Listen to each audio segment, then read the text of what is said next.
রাতে ফারাক্কার সব গেট খোলার নির্দেশ। ভারতের সিদ্ধান্তে ডুবতে বসেছে বাংলাদেশ। ভারতের নিজেদের রাজ্য বাঁচাতে এবার সরাসরি বলির পাঠা হতে যাচ্ছে বাংলাদেশ।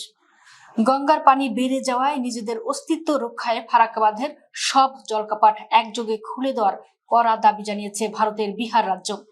আর সবচেয়ে ভয়ঙ্কর বিষয় হলো, এই দাবি বাস্তবায়নে দ্রুত পদক্ষেপ দেওয়ার আশ্বাস দিয়েছে পশ্চিমবঙ্গ সরকার।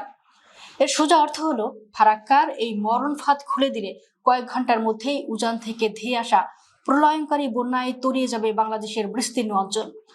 ভারতীয় গণমাধ্যমের খবর অনুযায়ী রোববার বিহারের মুখ্যমন্ত্রী সম্রাট চৌধুরী পশ্চিমবঙ্গের মুখ্যমন্ত্রী শুভেন্দু অধিকারীর সঙ্গে ফোনে এক জরুরি আলাপ সেরেছেন।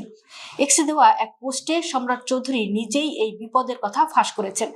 তিনি দম্ভ ভরে লিখেছেন, গঙ্গা নদীর পানি বৃদ্ধি ও বিহারের বন্যা পরিস্থিতি বিবেচনায় নিয়ে আমি পশ্চিমবঙ্গের মুখ্যমন্ত্রী শুভেন্দু অধিকারীর সাথে ফোনে কথা বলেছি এবং ফারাক্কা বাঁধের সবগুলো গেট খুলে দেওয়ার অনুরোধ জানিয়েছি।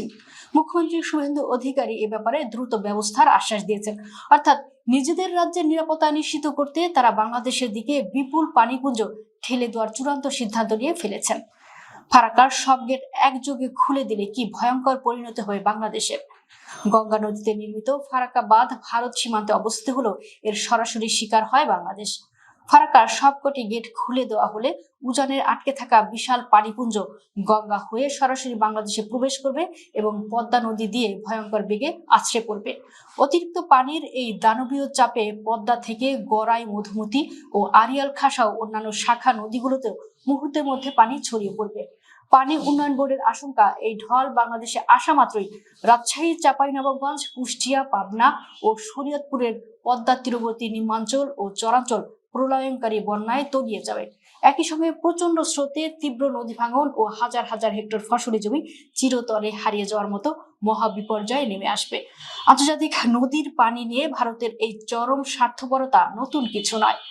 শুষ্ক মৌসুমে তারা ফারাক্কার গেট বন্ধ করে বাংলাদেশকে শুকিয়ে মারে, আর বর্ষায় নিজেদের রাজ্যকে বন্যার হাত থেকে বাঁচাতে সব গেট খুলে দিয়ে বাংলাদেশকে ডুবিয়ে মারে। দিল্লি কেবল নিজেদের স্বার্থই বোঝে। বিহার ও পশ্চিমবঙ্গ নিজেদের বাঁচাতে আজ ফারাক্কার যে মরণ ফাঁদ খুলে দিচ্ছে, তার চরম মূল্য চোকাতে হবে বাংলাদেশের খেটে খাওয়া সাধারণ কৃষক ও নদী পাড়ের মানুষদের।